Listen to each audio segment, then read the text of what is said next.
കേന്ദ്ര കാലാവസ്ഥാ വകുപ്പിന്റെ ഏറ്റവും പുതിയ അറിയിപ്പ് പ്രകാരം ഇന്ന് ഒഡീഷ, പശ്ചിമ ബംഗാൾ, ഛത്തീസ്ഗഡ് എന്നീ സംസ്ഥാനങ്ങളിൽ അതിശക്തമായ മഴ മുന്നറിയിപ്പ്. ബംഗാൾ ഉൾക്കടലിൽ രൂപപ്പെട്ട ന്യൂനമർദ്ദത്തിന്റെ ഫലമായി രാജ്യത്തിന്റെ വിവിധ ഭാഗങ്ങളിൽ സജീവ മൺസൂൺ സാഹചര്യമാണ് നിലനിൽക്കുന്നത്. കേന്ദ്ര കാലാവസ്ഥാ വകുപ്പിന്റെ ഏറ്റവും പുതിയ അറിയിപ്പ് പ്രകാരം ഇന്ന് ഒഡീഷ, പശ്ചിമ ബംഗാൾ, ഛത്തീസ്ഗഡ് എന്നീ സംസ്ഥാനങ്ങളിലാണ് അതിശക്തമായ മഴ മുന്നറിയിപ്പുള്ളത്. ബംഗാൾ ഉൾക്കടലിൽ രൂപപ്പെട്ട ന്യൂനമർദ്ദത്തിന്റെ ഫലമായി രാജ്യത്തിന്റെ വിവിധ ഭാഗങ്ങളിൽ സജീവ മൺസൂൺ സാഹചര്യമാണ് നിലനിൽക്കുന്നത്. അയൽ സംസ്ഥാനങ്ങളായ കർണാടകയുടെ തീരദേശ മലയോര മേഖലകൾ, തമിഴ്നാട് എന്നിവിടങ്ങളിൽ ശക്തമായ മഴ തുടരും. മധ്യ പടിഞ്ഞാറൻ ഇന്ത്യ, അതായത് മധ്യപ്രദേശ്, രാജസ്ഥാൻ, ഗുജറാത്ത്, മഹാരാഷ്ട്ര, വടക്കേ ഇന്ത്യയായ ഹിമാചൽ പ്രദേശ്, ഉത്തരാഖണ്ഡ്, ജമ്മു കാശ്മീർ, കിഴക്കൻ ഉത്തർപ്രദേശ് എന്നിവിടങ്ങളിലും മഴ കനക്കും. ഓഗസ്റ്റ് 14 മുതൽ ഡൽഹി, ഹരിയാന, പഞ്ചാബ് തുടങ്ങിയ പ്രദേശങ്ങളിലും മഴ ശക്തമാകും.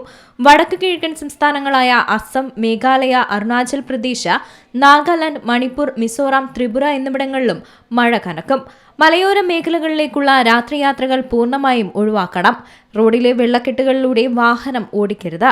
മഴയത്ത് റോഡുകളിൽ തെന്നാൻ സാധ്യതയുള്ളതിനാൽ വാഹനങ്ങളുടെ വേഗത കുറച്ച് മാത്രം സഞ്ചരിക്കുക തുടങ്ങിയ കാര്യങ്ങൾ യാത്രകളിലും ഗതാഗതത്തിലും ശ്രദ്ധിക്കണം. അതേസമയം മുമ്പ് ഉരുൾപൊട്ടലുണ്ടായ പ്രദേശങ്ങളിലും മണ്ണിടിച്ചിൽ സാധ്യതയുള്ള മലഞ്ചെരുവുകളിലുമുള്ളവർ ജാഗ്രത പാലിക്കുകയും ആവശ്യമെങ്കിൽ മാറി താമസിക്കുകയും ചെയ്യണം. സോഷ്യൽ മീഡിയ വഴി വരുന്ന വ്യാജ വാർത്തകൾ പ്രചരിപ്പിക്കരുത്.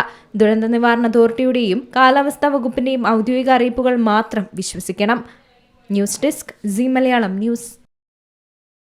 ഏറ്റവും പുതിയ വാർത്തകളും വിശേഷങ്ങളും വിരൽ തുമ്പിലറിയാൻ സീ മലയാളം ന്യൂസ് എല്ലാ ഡിജിറ്റൽ പ്ലാറ്റ്ഫോമുകളിലും ലഭ്യം.